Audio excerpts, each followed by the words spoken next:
All right, this next one, a lot of people outside of Santa Gato Studio call this the dark horse, right? We're going to call it the black horse.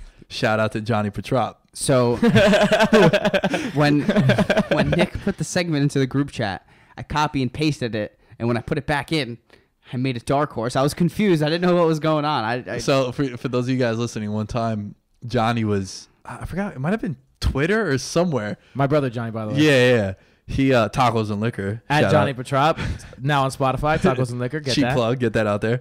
We were in like a group chat. I don't know how, but he just kept saying like, yo, they're a black horse team. They're a black horse team. And he wanted to say dark horse. So the whole time I was just like egging him on, like, yo, black horse, yo, like, what are you talking about? I was like, yo, no one's talking about them, son. They're black. I was like, dude, the term is dark horse. He's like, oh my God, wow. So yeah, the Johnny Petrop black horse team to be a top 4 seed in the conference, right?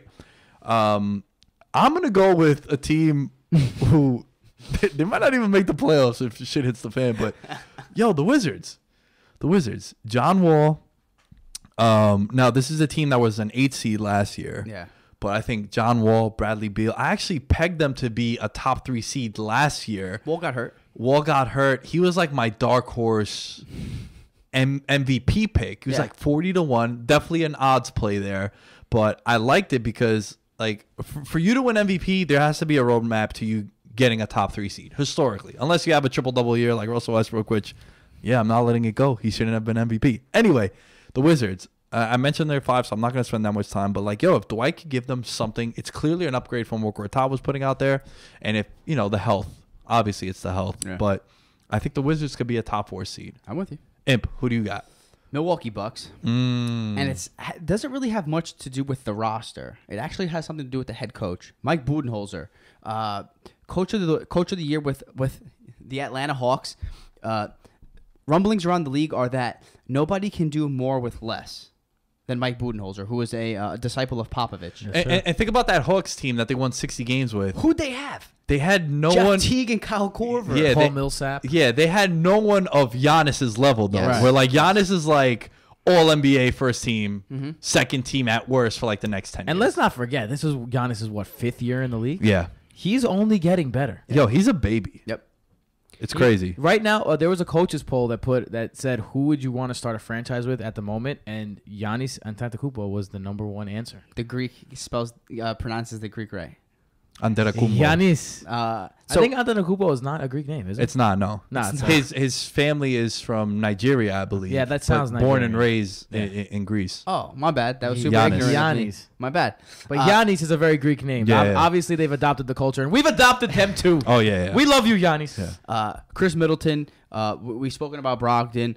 Eric Bledsoe, who they bring over last year. They draft Dante DiVincenzo. They bring over Ersan Ilyasova from, I think he was on the Sixers in the playoffs last year, right? They bring him back, if I'm not mistaken. He was originally a Buck a couple years ago. Yo, Shady Brooke? Brooke Lopez. Yeah. Brooke Lopez. The good of the Lopez. Yeah. The better of the two. The threader of the Lopez's, yes. John Henson. So the list goes on. This is a very, very, very Thon Maker. I'm forgetting him as well. This is a very, very talented team. Way more talented of a team than he had in Atlanta. And so, like I said, this has more to do with the coach than it has to do with the roster. The roster's great, but this has a lot to do with the coach. So yeah, Bucks. I'm gonna go with the Pacers. I think the Bucks and the Pacers are both going to be in the top 4 to 5 teams in the Eastern Conference.